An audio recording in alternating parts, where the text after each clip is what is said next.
Hello, everyone. Welcome to the webinar. Today's webinar, this is the 8th webinar of the series of webinars we have organized from the Center for Educational Technology and Media in collaboration with the Faculty of Education of the Open Institute of Sri Lanka in relation to generative AI in higher education and teacher education. So I have much pleasure in introducing today's speaker, Dr. Rajiv Changiani, who will present his webinar on the topic Generative AI and Open Pedagogy. Dr. Rajiv Changiani serves as the inaugural Vice Provost, Teaching and Learning at Brock University, Canada, where he oversees the Center for Pedagogical Innovation, Co-op, Career and Experiential Education, and Professional and Continuing Studies, and support the Office of the Student Ombuds, while advancing equity within the university's academic operations. As a faculty member, he is cross-appointed in the departments of Educational Studies and Psychology, and affiliated with the Social Justice Research Institute and the Social Justice and Equity Studies program. He leads Brock University's Inclusive Education Research Lab, where his scholarship is supported by the Social Sciences and Humanities Research Council of Canada, and focuses on open educational practices, OEP, inclusive teaching, and ethical approaches to educational technologies. Prior to moving to Brock University, he served as a faculty member and academic administrator at universities in British Columbia, Canada.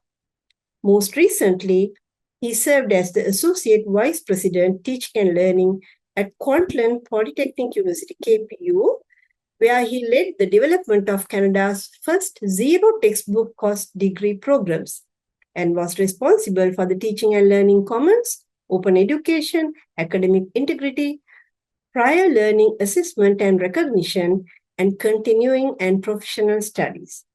He has co-edited 2 volumes on open education and co-authored 3 textbooks in psychology, in addition to dozens of journal articles and book chapters and many conference presentations. Together with Robin DeRosa, he has co-founded the Open Pedagogy Notebook Initiative. His work has been recognized with awards such as the Robert E. Knox Master Teacher Award from the Department of Psychology at the University of British Columbia, the Dean of Arts Teaching Excellence Award at KPU, the Award for Excellence in Open Education from BC Campus, and the Emerging Leader Award from Open Education Global. I have had the opportunity to collaborate with Rajiv on several occasions at international conferences, especially on OpenEd, and currently as a co-member of the Board of Directors at the Open Education Global, OE Global. And as some of you might remember, he visited Sri Lanka in 2018 upon our invitation and delivered a keynote address at the International Research Sessions of the Open Institute of Sri Lanka, IOS. Further, I'm looking forward to further academic and research collaborations with him during his planned visit to OUSL as a visiting scholar in early 2026. So, with that, I would like to hand over to Dr. Rajiv Changiani to conduct today's webinar. Over to you, Rajiv. Well, thank you very much, Shirinika, for that very kind introduction. I'm sharing my slides and I just want to check to see that they are coming across well. Thank you. That's fine. And I would like to remind the participants, we are having a very short QA session at the end of the webinar. So if you have any questions or any comments, please post them on the chat box. Thank you. Well, again, thank you. It's always a pleasure to collaborate with you, Shirinika, and I appreciate the honor of this invitation. This has been an exceptional webinar series. I've been following along with many people, I'm sure, who are attending the second, third, fourth, or perhaps eighth, as they've been following all of these wonderful sessions of great benefit, not just to folks at OUSL, but across the world. So congratulations on a very successful series. Everyone, I'm really grateful to be joining you this morning. I'm on the west coast of Canada in British Columbia. It's just after 6:30 in the morning, and I'm pleased to be joining you from the traditional, ancestral, and unceded territory of the Coast Salish peoples.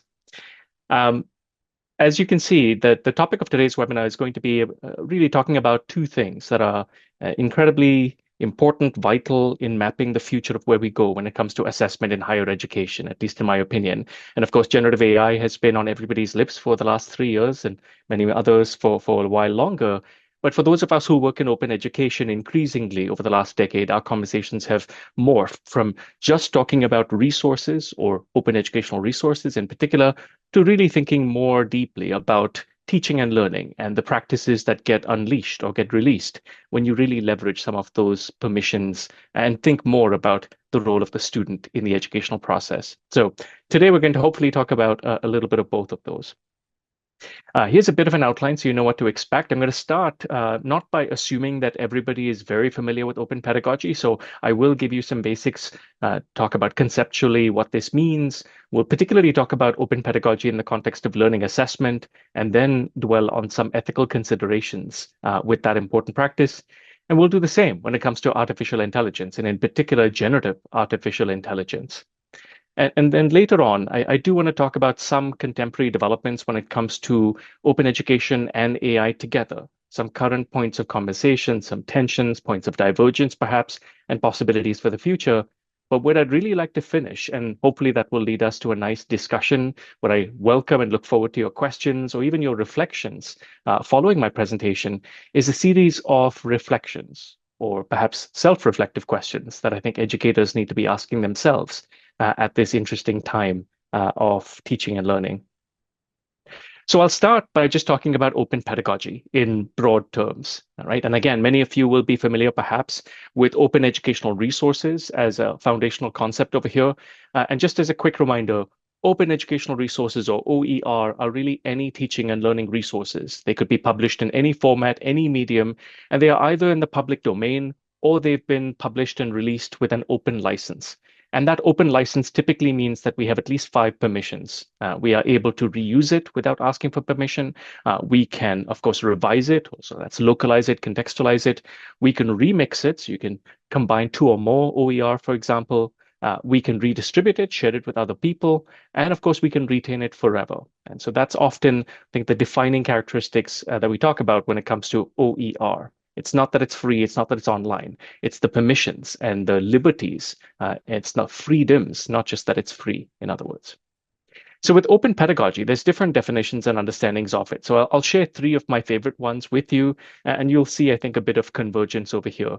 A very nice place to start is with, of course, our incredible colleague, the scholar Catherine Cronin, who talked several years ago about how open pedagogy really has to do with the use or reuse or even the creation of OER, sure, but it's also about collaborative pedagogical practices that are employing social and participatory technologies. And for a variety of goals, as you can see, whether it's for interaction or peer learning, knowledge creation and sharing, and ultimately about empowerment of learners. But I really want to stress, and that's why I've bolded those words over there, about collaborative pedagogical practices is really at the heart of it. Another approach, and this is, Shiranika mentioned the work that Robin DeRosa and I have done together, we thought about it in a couple of different ways. One, on the one hand, drawing really on the work in OER over here, we think about open pedagogy as an access-oriented commitment, but it's a commitment to learner-driven education. So it is about access, but it's actually a lot to do with learner agency as well. And it's also, if you extend that idea of agency, it's a process of designing architectures. It's about using tools for learning that really enable students to shape the public knowledge commons, of which they are a part.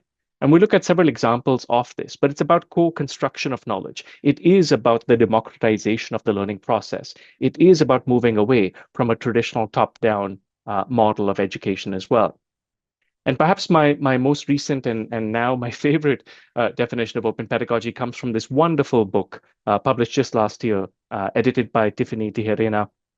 And as you can see, she describes it as teaching and learning practices and environments that they promote equity, they promote collaboration, they promote innovation, but really they invite students to create and share knowledge, whether it's with future publics, for example, often in association with the use of OER. So you'll see, OER continues to be a part of the discussion when it comes to open pedagogy, but it's not centered on OER. In fact, arguably, you can engage in open pedagogy even without the use of OER. And so we often these days think about open pedagogy in terms of the broader values and the principles. And so you're seeing some of these. These come from a graphic produced by Caroline Sinkinson that was published in EduCause back in 2018. But you can hopefully see across those three definitions these common themes: themes related to access and equity, themes related to agency and ownership, particularly student or learner agency, themes related to community and connection, and then, of course, what we will talk about as well is opportunity, but also some risk. And as I say, this often involves really moving away from a traditional top-down model of education, sometimes referred to as the sage on the stage.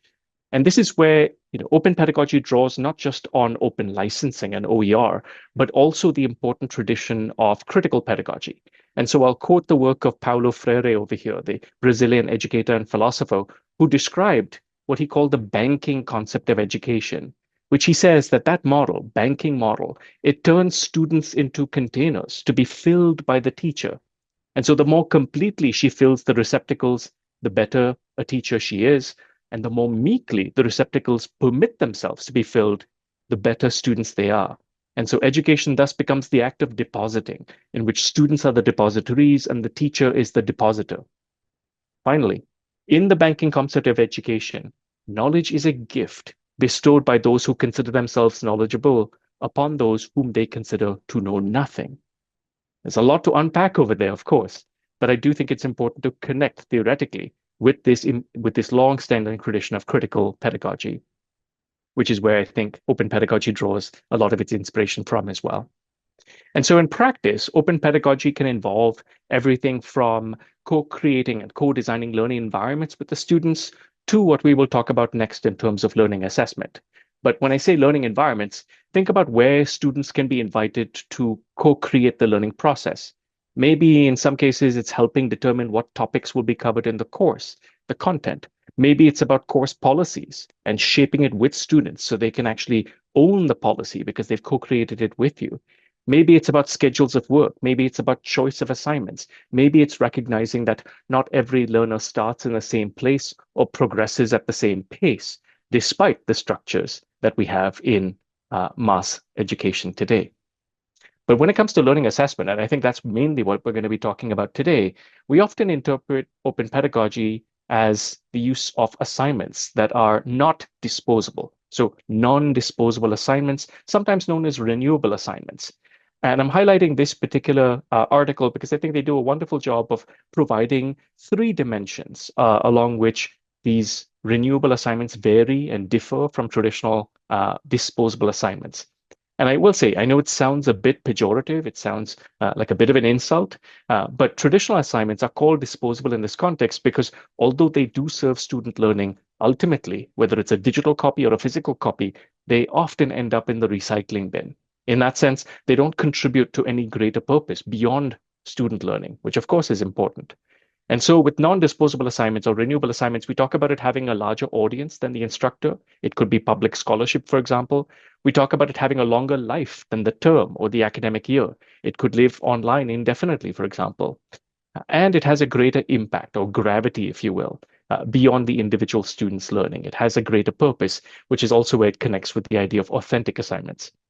So maybe the prototypical example of a renewable assignment is, of course, a Wikipedia assignment, where instructors across the world have partnered with the Wiki Education Foundation so that their students, as part of their coursework, are either editing, improving, or even authoring from scratch articles in Wikipedia. Right? Wikipedia is openly licensed. This is public scholarship, certainly, but it's a way of contributing back to the public knowledge commons. Instead of a single research essay, a student will publish a few paragraphs that will be read by thousands more people than will probably read any of the journal articles that I publish, for example. And so it's an important example. It's quite transformative. If this is something you've experienced as well. And particularly, I would say in terms of the amount of energy, creativity, and even pride that students take from this kind of work. When they see it's not just busy work, it has meaning. So it is authentic, but it combines the idea of authentic assignments or authentic assessments with the idea of open licensing and of course, giving learners agency along the way, which we will talk about. I'll highlight just a couple of papers over here, both published in the journal Open Praxis over the last few years. On the left, you're seeing a paper by Alison Kelly and their colleagues, which really look at, again, students who are co-authoring OER as part of their coursework. And they found, for example, that students who chose to publish their work openly as public scholarship reported significantly less shame and, in fact, more pride, more enjoyment, more positive beliefs about their writing. And on the right, you see a slightly older article from 2021. The paper from Kelly was actually from this year. And in the case of Worth and Williams' article, they see that most students, of course, prefer, when they're given the option, a project that utilizes open pedagogy or even open pedagogy that involves the use of OER. And from their perspective, it really helps not just skill acquisition, but also that engagement as well. This is also another study. This was published in the Journal for OTESA, the Open Technology and Education Society and Scholarship Association. And it does a wonderful job if you're interested in what does this look like in practice, what are the benefits, what are the challenges for both educators and students when you embrace this kind of transformative pedagogy. And I'll just tell you in a nutshell, both quantitative and qualitative analyses from this particular article. This was authored by Melissa Ashman, a former colleague of mine from Kwantlen Polytechnic University. It revealed that students and faculty alike were both positive about the benefits and impacts of engaging in open pedagogy. So I'm not going to belabor this too long, except to say that if you're interested in diving deep and looking at examples of open pedagogy in practice, perhaps in your discipline, sometimes at the assignment level, sometimes at the course level, I really encourage you to look at the Open Pedagogy portal. This is a relatively new website and collection and library, if you will, that has been developed and curated by our friends at the Open Education Network. So case studies, examples of student work, resources, and guides to help you on this journey. So while I think, of course, from my perspective, open pedagogy is terribly exciting and has so much potential for where we go, not just in terms of meaning in education for students, but also reconnecting educators with the purpose and promise and potential of higher education as well.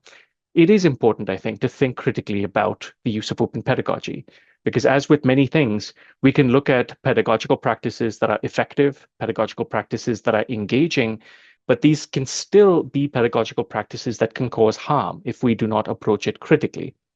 And so I want to point to a couple of pieces of work over here. One, of course, was published in the Journal of Learning for Development. This is the work of Cheryl Hodgkinson Williams and Henry Trotter, where they drew on the work of Nancy Fraser to articulate a social justice framework for understanding OER across the global South. Now, they were focused predominantly on OER itself, just the resources. And of course, building on their work, a couple of colleagues, Maha Bali from the American University in Cairo and Catherine Cronin, who I referenced already earlier, we built on that previous paper to articulate a social justice framework for open educational practices more broadly. And this is where we can get into open pedagogy. And so what I'm trying to highlight over here again is, in many ways, you can have a wonderful, engaging, effective learning experience, but it is possible for it to actually have either neutral effects or no effect, or even a negative effect sometimes. And what I mean by negative, for example, is if you think about public scholarship, a Wikipedia assignment, if you do not give students the option to opt out, if you disregard that whether it's women or minoritized students are disproportionately targeted in online flame or editing wars in Wikipedia, if you do not think about the scaffolding of the skills before you ask your students to swim in a large ocean like that, you're potentially going to do harm.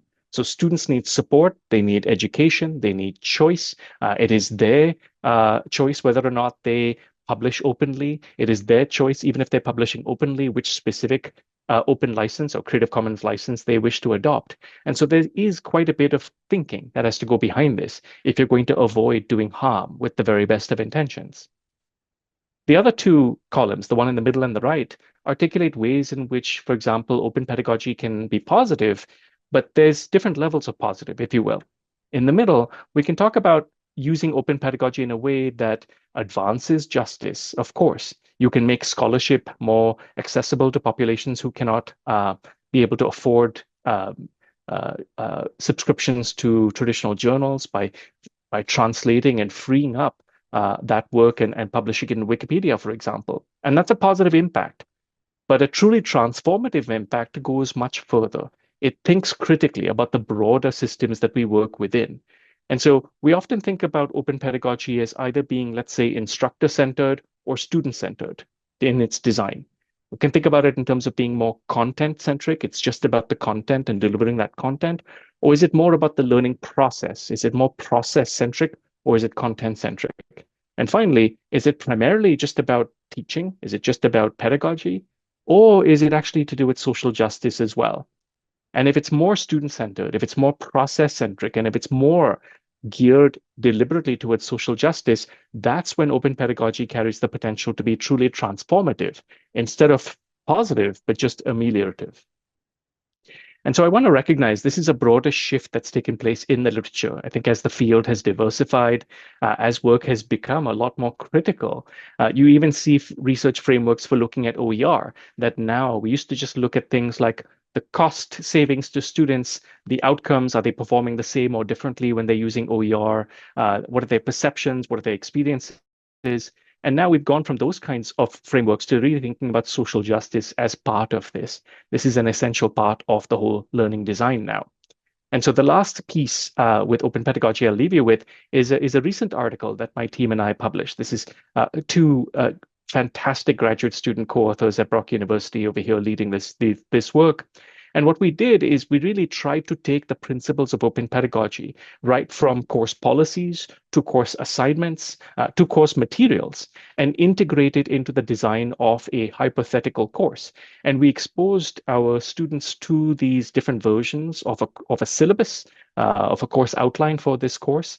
And we were interested to see what their perceptions were.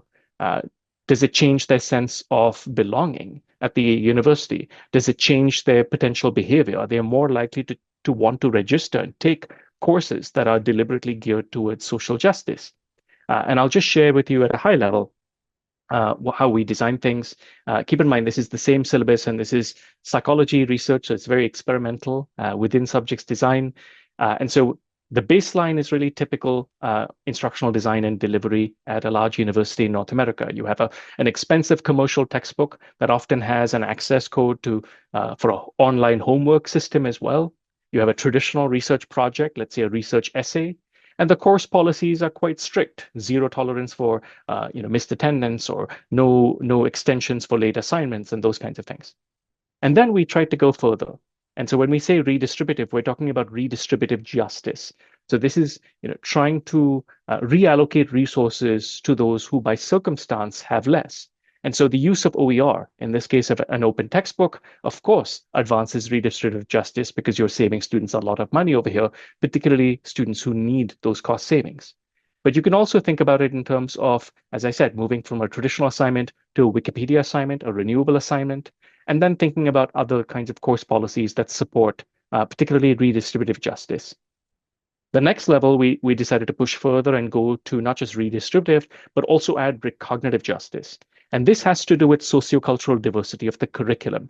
And so it's not just a Wikipedia assignment in general. It's now thinking about what is the topic of that. Maybe it's focusing on increasing representation in Wikipedia for underrepresented groups, whether it's women scientists, for example, or pioneering psychologists who are people of color, for which there are very few articles in Wikipedia even today. And of course, you start to think about more inclusive environments in your policies as well. And finally, with representational justice added on top, you really now start to democratize the learning process even more because it's now much more about giving agency to students, and particularly from the lens of design justice, to students who are more marginalized. So you're thinking explicitly about co-authoring with students. You're thinking about Wikipedia assignments that think critically about epistemologies and academic gatekeeping and how you can change and push back. Perhaps it has to do with the inclusion of traditional knowledge, for example, or and thinking through what that looks like. And so anyway, in a nutshell, what I would say is across the board in this experimental research, we found that increased social justice framing and of course increased embrace of open educational practices led to a greater likelihood, a greater intent to register for this course. It led to more positive perceptions of the university support, as well as a sense of feeling accepted, better perceptions of relationships with faculty and staff, greater sense of belongingness, and higher instructor evaluations. Now, they had never met the instructor, but of course, even just reading the brochure for the course, in this case, the course syllabus, was enough for the instructor to convey their values. And what this shows us is that students are attuned to these values and they're able to see what this looks like in practice. So with that, I'm going to now switch from thinking about open pedagogy to maybe pivoting and thinking a little bit more about artificial intelligence. And as I said, this has obviously been something that's been on everybody's minds for the last few years, and particularly now, as we're entering, a couple of years after or 3 years after the release of even ChatGPT, increasingly aware that, look, Gen AI, as if you think of it as a genie, it is not going to go back into the bottle. It is increasingly infiltrating or pervading all of our platforms. You cannot ignore it anymore. You cannot pretend that you can ban it either, for example. There's no clear distinction or separation between use of Gen AI and non-use of Gen AI, because even if your university uses Microsoft Word or Microsoft PowerPoint or platforms that we think of as supporting basic business processes, Gen AI is already infiltrating and in the middle of all of those. So I'm not going to go over a lot of this, but I do want to point to this.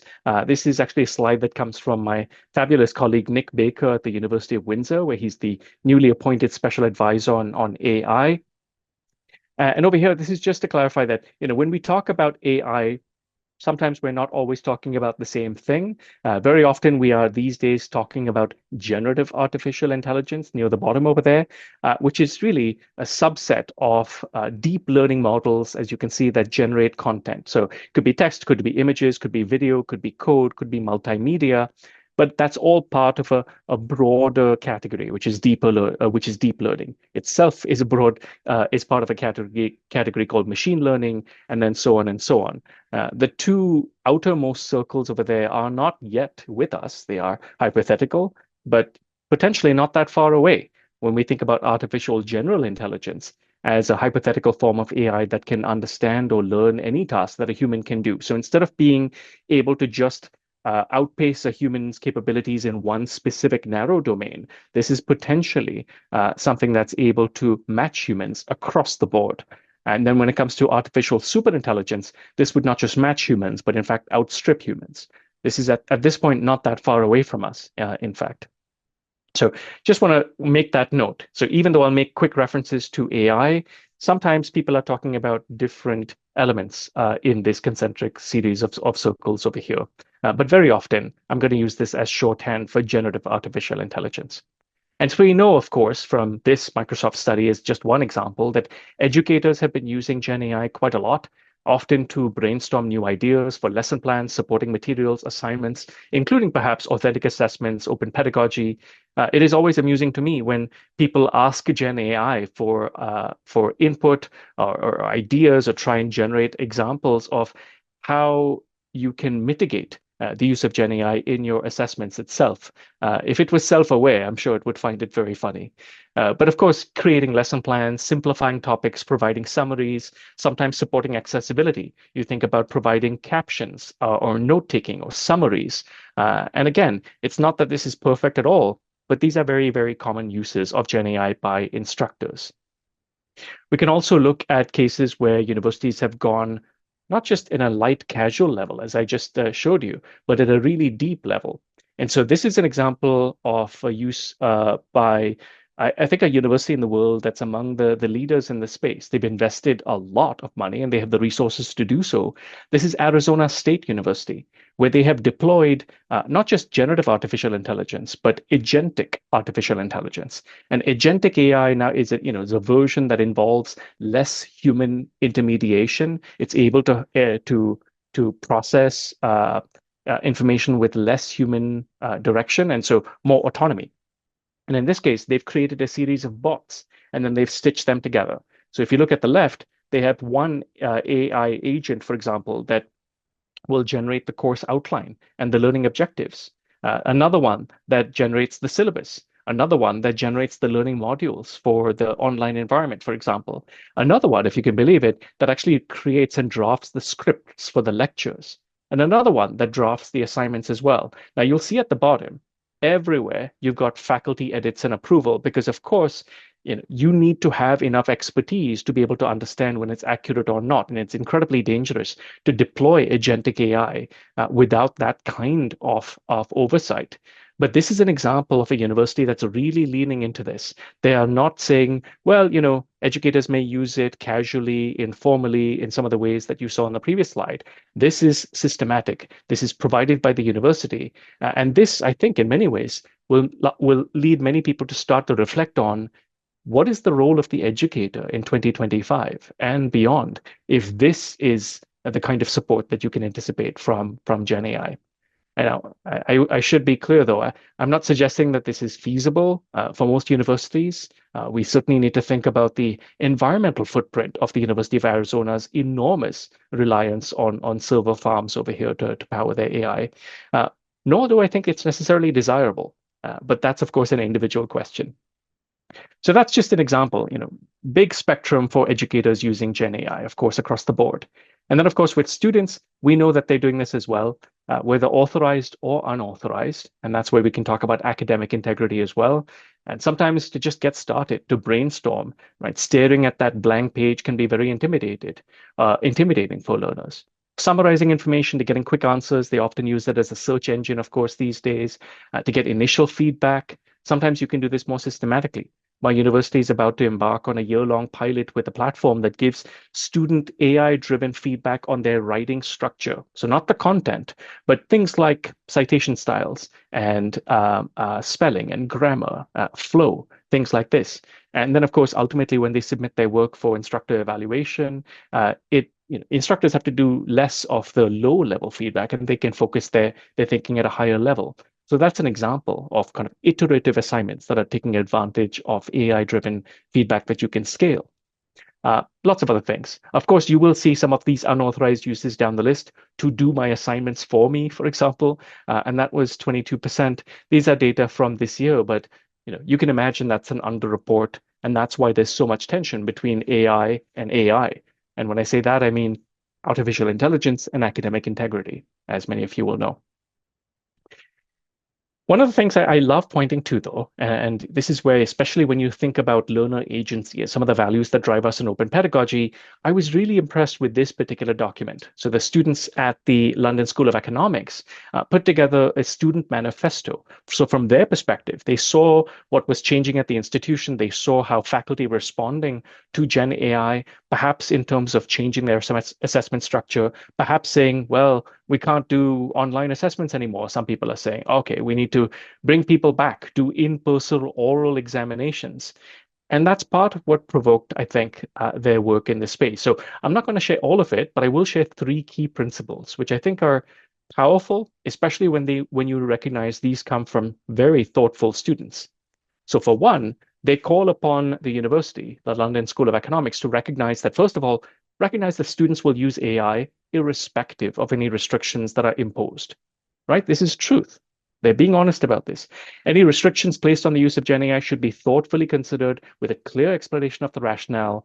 They acknowledge it's fallible, that they acknowledge that it primarily draws on language from the global north. So, of course, they need to be careful about that. But they're being honest with number one. Second, what they really want to do is work jointly to create a culture of transparency and good faith among staff and students about the use of Gen AI across the school. And so as AI progresses, they're saying we need to learn together. And finally, they're interested and focused on equitable access to the suite of Gen AI tools.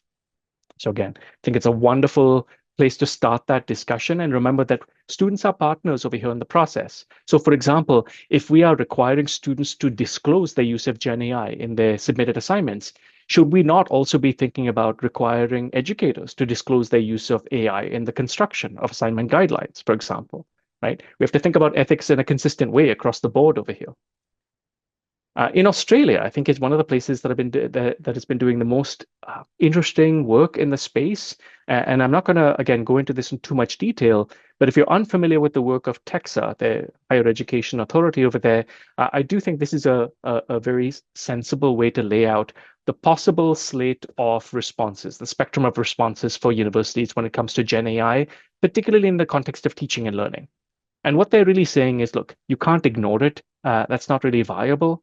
You can't really ban it, to be honest, because not only are you not preparing students for a future world in which they need to work with Gen AI potentially, but you're kind of pretending like you can actually detect the use that is unauthorized when that's actually not feasible. You could, of course, invigilate, but that's a little bit like saying, I'm going to not change my form of assessment, and instead I'm going to shrink it to where I think I can be really certain. And so think about this future critically, I would say. We could construct an environment where we bring all students in, take a DNA swab on the way in, handcuff them to the desk, make sure they're not wearing smart glasses, make sure it's actually the student, do an interactive oral examination. I'm not sure this is the environment in which learning flourishes. So it's a lot of this is what we call academic integrity theater. It makes us feel better. It's a little bit like, taking out your socks and your shoes as you're walking through an airport security. It makes people feel like there's something happening that makes you safer. It really doesn't make that much of a difference. And so what they're really talking about is, well, we could embrace it. We could redesign things from the ground up with Gen AI in mind. Um, they also, or you could really rethink. So it's really the third one from the bottom or the very bottom. So either you redesign entirely or you rethink the whole learning process. And I think there's some useful examples of the latter in mind. I'll point, for example, to the work at the University of Melbourne, where they have a very interesting approach that they are talking about moving to more program level assessment instead of just course-based assessment, and thinking about just a few forms of where they think they have assessment security and focusing those where it really needs to be instead of everywhere. And so, again, I'm just going to skip a little bit quickly over here, but I do want to share, if you're looking to embrace, of course, and this is not just the case with general assignments, this is also the case with open pedagogy. You can be explicit with your students. You can use the AI assessment scale. You can say, no AI permitted over here, or maybe you can use AI for planning process, or AI as a collaborator, or you can use AI entirely, full AI. Or you can go beyond that and use it creatively in ways that I'm not just telling you what the assignment is about, but in exploratory ways that even I can't envision. So a lot of this is useful guidance because it helps you to be clear to students. And I think clarity is important over here. I think administrators like myself need to think about consistency across the institution as well, because if students are experiencing wildly different approaches to Gen AI and what is considered authorized and unauthorized from one course to another course at the same university, it can cause a lot of confusion for them and a lot of grief as well. So a lot of this, as I said, is about transparency. Um, one of the people I recommend following online is Jason Gulia. Fantastic work, and he pairs his AI transparency statement with his assignments as well. So again, he says, give a number from the AI scale, describe how you used AI for this particular step in the assignment, and then defend the use of the step. Other people are saying, well, I'm going to, let students use it, but I'm going to add a reflective piece, a metacognitive piece, where they have to think and explain, here's the feedback I received, here's what I did with this. And maybe that could be done orally, for example. So there's interesting ways in which people are either, combining traditional assessment with AI portions or, leaning into it more fully. I'll share three kind of broad categories of examples over here.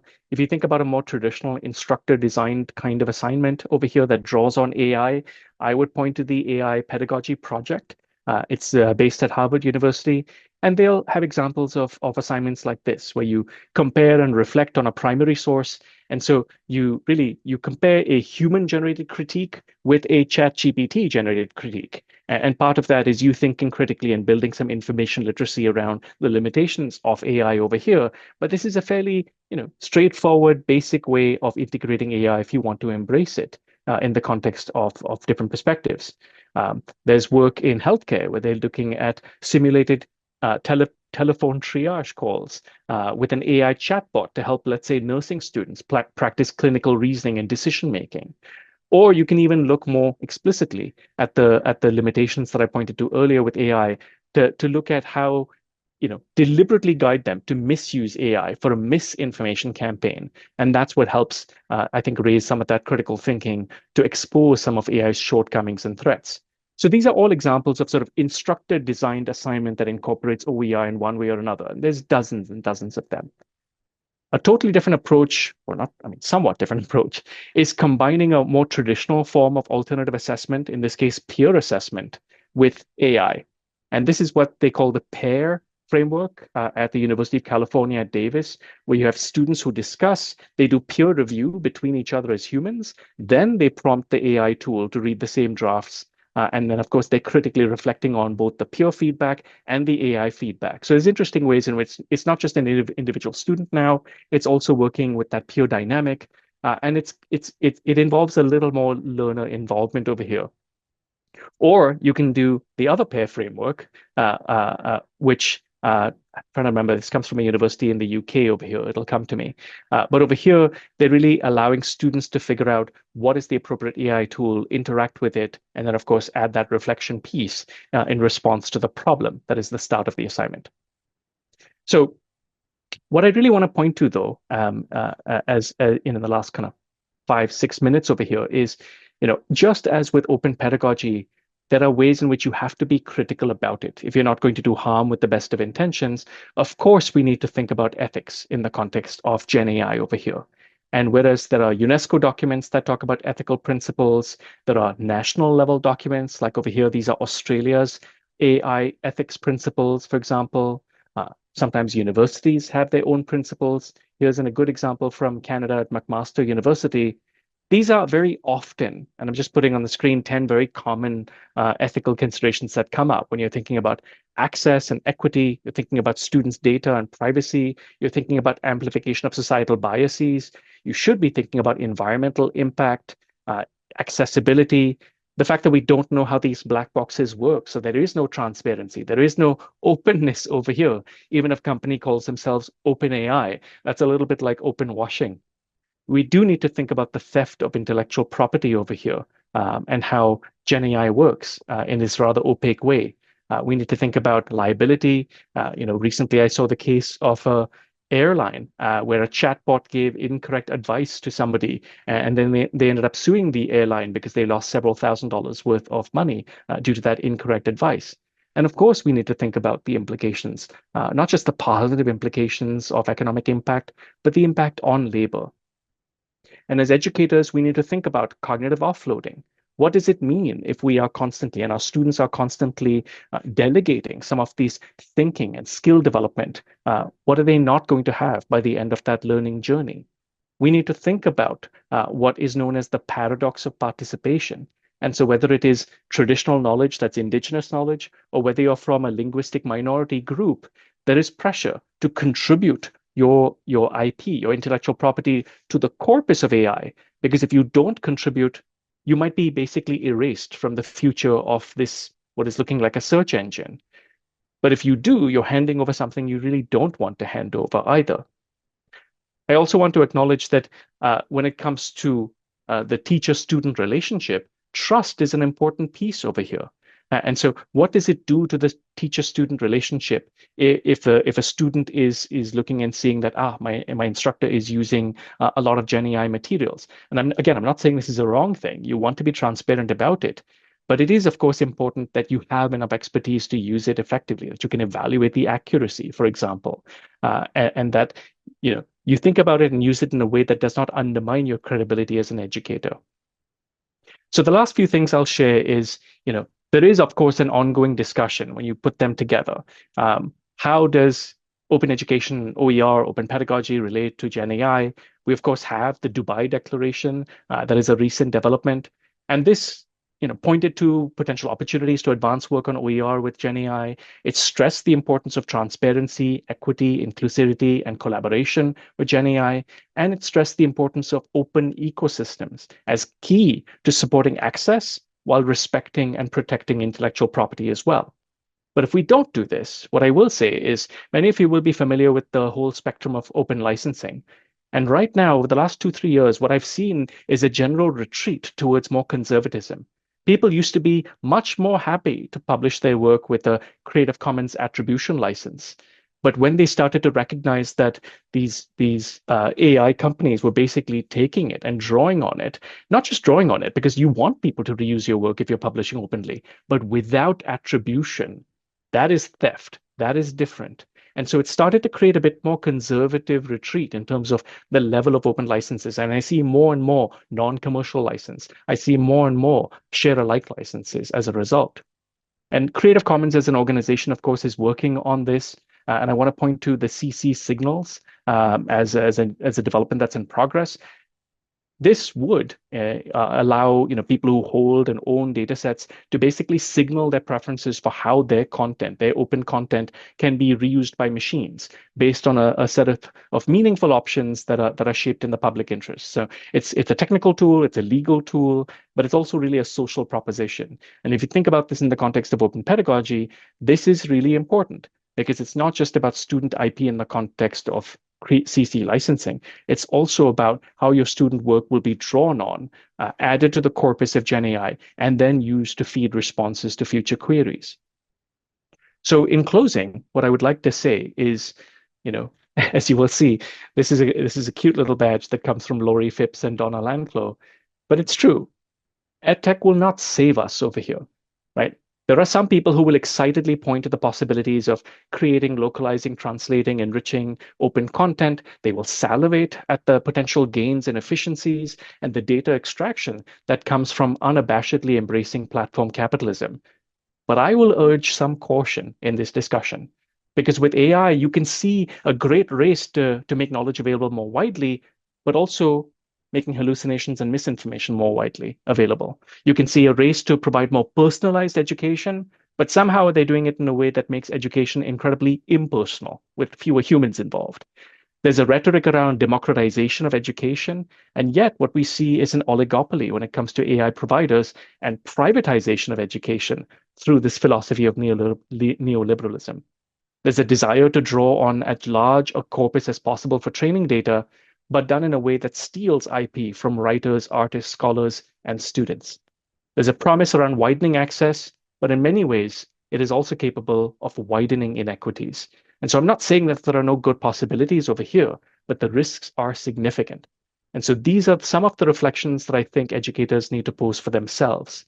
I do think we need to resist these inevitability narratives that don't bother resisting. It's going to be all over you anyway, like a tidal wave. That doesn't mean you do not proceed with caution. That doesn't mean you do not think critically, because we can do harm. I've seen this time and time again. During the pandemic, people embraced remote exam proctoring. They did harm. 2 years ago, they embraced AI detection tools or tools that pretend that they can detect Gen AI anyway in student work. They did harm. Remember that people talk about pedagogy before technology or technology before pedagogy, but these are entangled. And this is a good model from Tim Fawns over here. So it's really not possible because each one informs the other. Each one informs the other. Think about access, equity, and justice, right? Because if you don't, I think we're really abdicating our core responsibility as educators.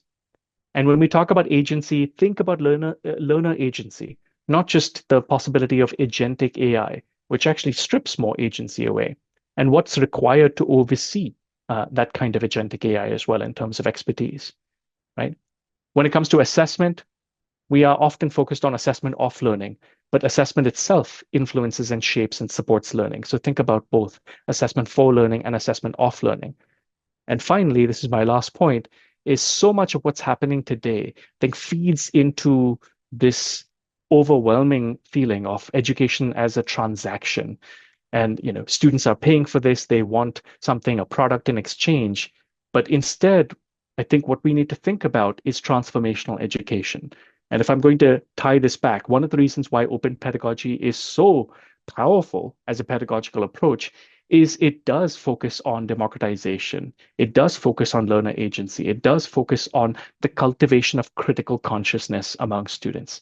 And I think if we can keep that as our sort of North Star over here as we're navigating this territory with Gen AI being foisted upon us, we are likely to make decisions that we are less likely to regret as educators. So I'll stop there, but I'm really interested to hear your questions and your comments Thank you very much, everybody. I really, really appreciate it. Okay, thank you very much, Rajiv, for that very informative webinar. I think there were so many things that we can reflect on upon. You started with open pedagogy, but then when we came to generative AI and the link between these two and the risks, I was really, really concerned about the final points that you made, how this sort of widens the gap, the inequalities, widening the gaps. And I think that's a very, I don't know how to how to imagine the future even, right? With all these concerns, right? So shall we see whether there are any questions? I think yeah, a lot of comments are there thanking you, but I think there's one question: how open educational resources differ from Mhm. okay, I think that's about OER. Um, well, Yeah, happy to address that, even yeah, if it gives people time to think. But I think it's one of those things where people use the term OER very loosely sometimes, and it has a very specific meaning, right? So sometimes, if both happen to be available, let's say in digital format, both may be available for free. But with OER, you're talking about it either being published with an open license or in the public domain. So really what that means is as an author, as a creator, you are telling future reusers in advance how you are comfortable with them reusing your work without them having to contact you. And so it really frees up, it increases the impact. People are able to translate your work, reuse it, contextualize it. And of course, students will save a lot if we're talking about learning materials. But the power of OER is a lot bigger than free, is the basic point over there. Thank you for the question. yes. Yeah, okay. So there's another question. What are the ways in which AI can be leveraged not only to assist learning, but to co-create assessment experiences with students, particularly in open participatory learning environments? I think you touched upon this co-creation of assignments. I know that's a Mhm. subject you are very interested in. So how that can be leveraged with AI? Yeah, I appreciate the question. I think it's interesting to have this discussion in 2025. If you think about even developments within learning management systems and companies, that even those companies are now starting to infuse Gen AI into those platforms, for example. So but I think, whereas I can answer this question in two ways. One is you can think about it as, the instructor leaning on Gen AI to think about ways in which they can redesign the learning environment, the assessment, the course policies to give students more agency, to create templates for students to opt out, for example. What are good alternatives? Even if you want to give students options of here's the main assignment, the default assignment, here's option B, C, D. So you have a little more choice over there, for example. Sure. But I think part of what I would say is important is, it is possible. So let me give you an analogy. I think students in North America especially have really suffered at the hands of commercial textbook publishers who have increased their costs over and over and over and over the years, more than 1,000% over the last 40 years, for example. And so it's interesting to me that today you can have somebody who takes OER, an open textbook, let's say, assigns it to their students. And that's powerful in some way. But the way they use it in the classroom, if they continue to say, I'm going to bend my whole course to map onto the table of contents of the textbook, I'm going to require all of you to have a print copy of the textbook, I'm going to not take advantage of any of the permissions to localize it, contextualize it, it is OER, but it's actually not reflecting the deeper values that connect with open education. So what I'm saying is it's possible to use OER without being an open educator, if that makes sense, in that way. And I think the same is true over here. It is technically possible for you to use AI to think about open pedagogy and different assignments and learner agency.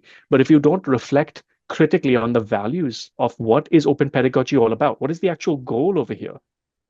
you might make something incredibly efficient, but efficiency is not social justice. And I think that's the critical discussion I would urge educators to have with themselves, but also to think about it with their students. Because if we can help our students to develop not just AI literacy, which is the big buzz phrase these days, but critical skills as well over there to think about this. You might end up with something that looks like the student manifesto at LSE, for example, which shows critical insight. Right, I would be really proud of my students if they thought critically about inequities and limitations, and they said, "No, we want this. We want transparency, but we're conscious of this." So, I think that's what I would urge is you can use it as a tool as an educator, but I would especially urge you to use it as a starting point for a critical discussion about information today. I think that's a very important message that you are giving here. Sometimes, often we only think about the efficiency and making our work, quickly to do it quickly. And instructors may be using, but not allowing the students to use it. Yeah. So transparency, as you mentioned, and trusting students, and yes, making them aware of all these different types of issues that are emerging. Sometimes it looks very scary also to think about the possibilities. Okay, so there's another question there, Rajiv. Is it fair to say that the eruption of AI has helped or forced us to recent educational practices and discussions around true or authentic learning? Mm. I love the question, and Vahid, thank you very much for being here. Yeah. He's again a real hero in the open education movement. Oh. Um, it's interesting to me because I see really different reactions over here. And admittedly, I saw this even during the pandemic, when we were all forced, many of us around the world, to teach online, and we didn't have agency, right? We didn't have choice. Maybe it was a public health order or something like that. So we all had to move online in places where distance education was not common as well. And even over there, I saw a little branching. There were many people who said, okay, I'm going to lean into authentic assessment. I'm not going to try and force my in-person pedagogy into the online environment. Whereas other people insisted on, and again, there were broader pressures on people. There was a lot of anxiety. It's not easy for educators in this situation.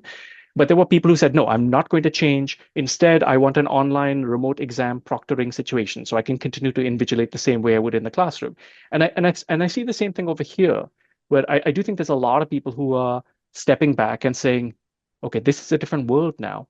And, I really need to rethink how I'm approaching this versus those who are retreating into greater and greater conservatism. So I think on the one hand, I think that's true, what you're saying. It does help us force many of us to recenter what we're trying to achieve in education. And that's what I think, it's not just an individual educator's discussion either. I do think universities as a whole need to support these discussions and say, wait a minute, the status quo is not helping students. It's not, you think about some students who are using it unauthorized in a way that cannot be detected, Gen AI. You think about some students, some instructors who are frustrated with academic integrity violations because they are not changing their expectations of what's going to happen with students using Gen AI. But so I think on the one hand, it's opening that discussion. Status quo is not helping students, it's not helping instructors. And I think that's why I like what's happening in some corners of the world, where just because it's our previous practice, just because of inertia, should we continue to assess in the same way? Or is this an opportunity that we're going to let go begging to revisit the nature of what are we really trying to achieve over here in higher education, right? Because we can continue to commodify, we can continue to say, okay, I'm going to look at this purely as skill development. But I think universities need to support educators over here so that it's not just individual educators trying to fend for themselves, floundering in this tidal wave. But I think it takes leadership. I'm seeing some of that leadership in places like the University of Melbourne and scholars around the world. But I think for me, there's a danger because public funding for education is very quickly being funneled up If we simply buy the Silicon Valley narrative over here uncritically as educators, the message is going to be simple. It's going to be that, look, education is broken. Here's the latest Gen AI app to fix it. Give us your money. We will do it for you. You will quickly end up in a situation where you have students submitting AI generated coursework that will be graded by AI driven grading platforms. It's incredibly efficient, but there's actually zero education happening anywhere over there. And so I think be very careful not to jump in very quickly over here. Think critically, inform and guide your administrators as well. But I think this is the time for critical discussion. So, Vahid, I hope what you're saying moves from where I think it is right now, which is more of an individual educator level reflection around recentering authentic learning and the purpose of the educator and what is my role, what are we trying to achieve for students, um, and really a broader systemic conversation, because I don't think it's fair to leave it to individual educators to navigate this change by themselves, nor can we pretend that this is a change that can be ignored or suppressed in some way. But you're asking a huge question that I itself will think will be a year-long discussion. Yes. Okay, we'll take one last question. I think that you already answered that. What type of impact does AI have on critical thinking? I think that's what you've been emphasizing on this critical thinking, cognitive function, on critical learning, inquisitiveness, in discovery of information.